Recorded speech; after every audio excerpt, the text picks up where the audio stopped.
All right, we are about to get started.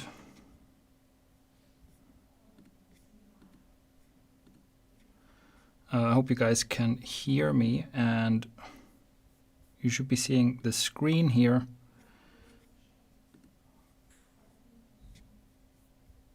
Let's see right here.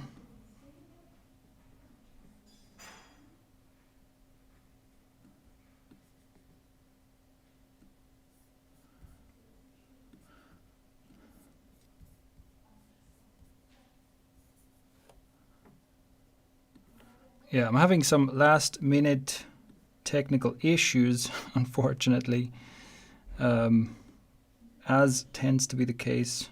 Well, every once in a while I think, you know what, I've done so many of these, it's not going to be a problem, and then I'm proven wrong.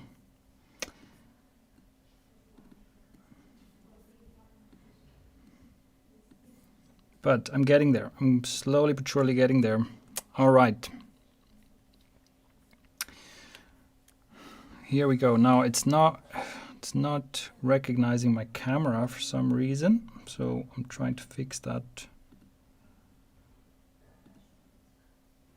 Here we go. That's better. Okay. Okay. There we are. Okay, so let me yeah, I apologize for the issues here. Let me just ask, can you guys hear me? Can you see me and hear me? I think this should be working now as intended, so that is good.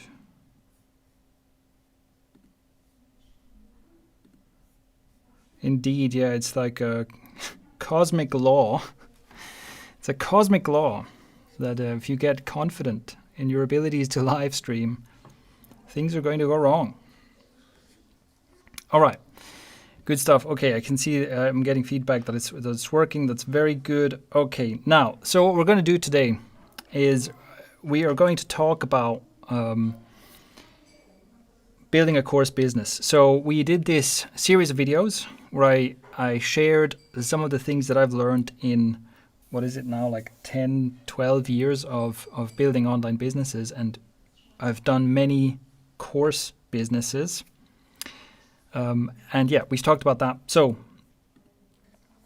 and now we are going to, I'm going to go to the screen. The visuals are not good apparently. Okay. Yeah, we're going to go to the screen. Maybe this is better. Because what I want to do is answer some of the questions that have come in, and including questions that you can ask today. But the first thing I want to do is basically on the videos I've published before, there have been comments, right? And I want to answer some of the comments here that I think are widely applicable, right? Some of the things that I think are, some of the comments that I think were really good questions. So I want to answer those here, and then you can also ask questions here in the chat if you have more questions. So with that, yeah, I apologize for the technical difficulties again. Like, I was testing this, and it's the typical thing, right? I was testing this, everything seems fine, and then like 5 minutes before we go live, I have like 17 issues. So I apologize for that. All right. Hopefully this will work out anyway, and let's go through some of these questions. So here's a great question that I want to start with, where someone asks about course businesses, right? So if you think about course businesses, what about Udemy? They're out there selling courses for $10, right? And that's the typical thing, right? On Udemy, almost on any topic you can imagine, you can find $10 courses. And what does that mean for course creators? Does that mean you basically have to compete at $10 yourself? And here it's also the note here, right? We can't compensate, like they have huge traffic, right? Udemy is big. They have all this traffic. Like how can you as an individual course creator compete? And if you are, if you follow the advice on pricing, right? I talked about how like the ideal price for a video is basically, the ideal price for an online course is basically something like $200. But how can you compete if Udemy is out here selling $10 courses, right? Now, I think this is an important question. And the first thing to say about this is like, don't fear the competition. So Udemy has been around for a very long time, and they've been doing this for a long time. And we also have other competitors like what's it called, Skillshare, that are advertising all over the place. And in fact, because online courses are such a growth business, right? So e-learning is becoming more and more the norm. Because of that, the more and more companies and people are piling in. So we see more and more offers. And of course, part of the, there's always going to be a corner of the market that basically offers cheap, convenient, easy, right? And you have something like Skillshare, which is like the Spotify, the Spotify of, or the Netflix of online courses, right? You pay a flat fee and you get access to all this stuff.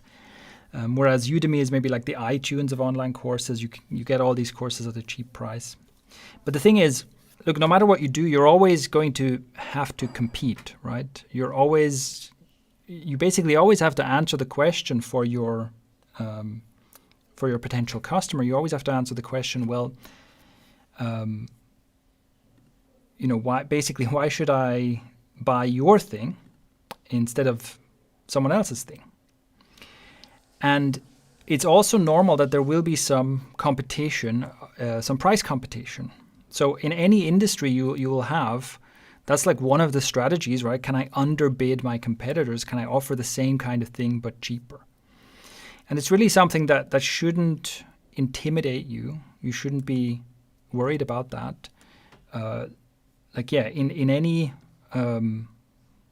industry, there's going to be kind of the luxury brands, there's going to be the super cheap brands, and there's going to be everything in between. And this is basically how you should think about your online course, right? You want to position your online course in such a way that it is worth the $200 or $100, whatever. We'll talk a bit more about the pricing in a moment. And that's, with Udemy, like a lot of, if you've actually taken Udemy courses, and I've looked at a lot of Udemy courses, like to do competition research and stuff. And because the way Udemy is set up, right, it's like you sell your course, you basically sell it for $10, and Udemy takes like 55% of the profit or something, or the revenue, right? So for Udemy creators, most Udemy creators make almost no money.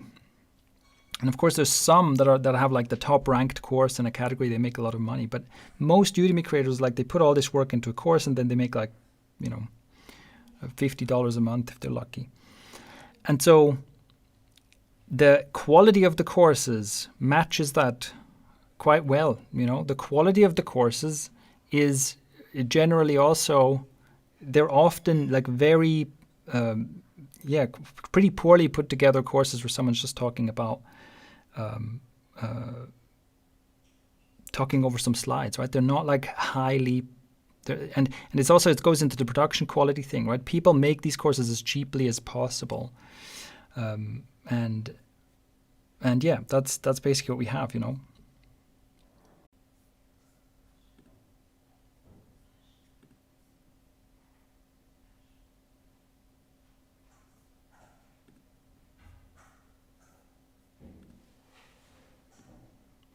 Okay, so I have reset this, and I'm not sure, it's showing me a lot of like green, excellent connection, green lights and stuff. I hope, but then it looks like it's still lagging. I'm not sure what the hell is going on here, I have to say.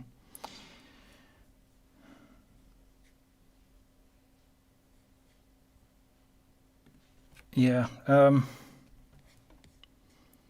Yeah, I look tired. So, if you want the details of what happened, is that basically I got logged out of my Google account half an hour ago, and I had to emergency switch. And then the streaming software I used stopped working 5 minutes before the stream. And so I set up a different streaming software, and now we're having these connection issues. And it's been a long week, basically. And yeah, I can't tell what can't tell where the problem is happening here.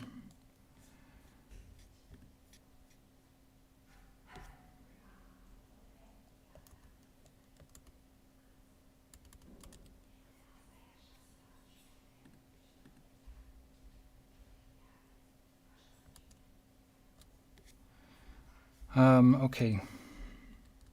Yeah, so it's from the chat. It seems like everybody is having a very slow experience here, but I can't tell any problem on my side.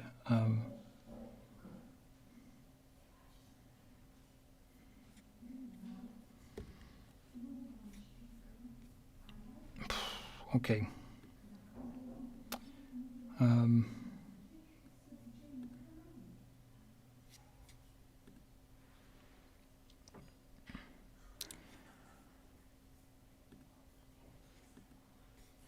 Yeah, I'm afraid that, so I'm running out of options here. Basically, I have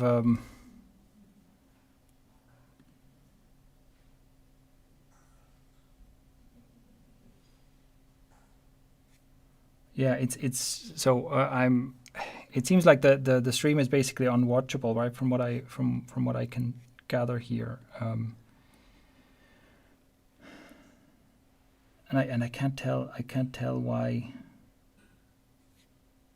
this is, but I apologize for this because because of the two issues I mentioned that all happened within the last hour. I'm on a backup solution here.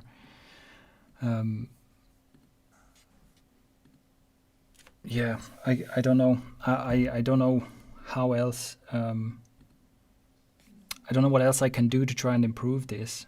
I'm afraid we have to reschedule this, and I apologize, but it's just. Yeah, basically, I don't know.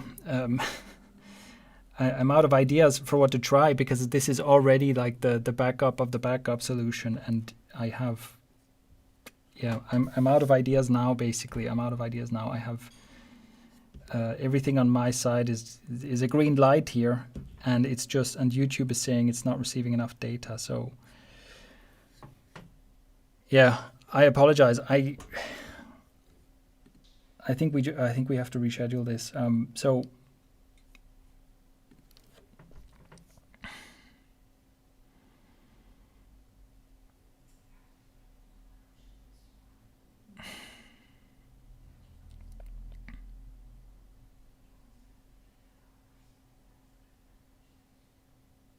yeah, we'll send out an email. It's yeah. I apologize for this. We'll send out an email. We'll reschedule this, and yeah, maybe we'll do it as a Zoom call instead or something. Yeah, so we'll be in touch. Thank you for joining. I'm really sorry that that this didn't work out. I hope we can do this again soon, and yeah. Maybe we just need another layer of backup here to make sure that this doesn't happen again. But yeah, thank you for your attempt to join this. Really sorry for taking your time with this. Hope to see you on the next one.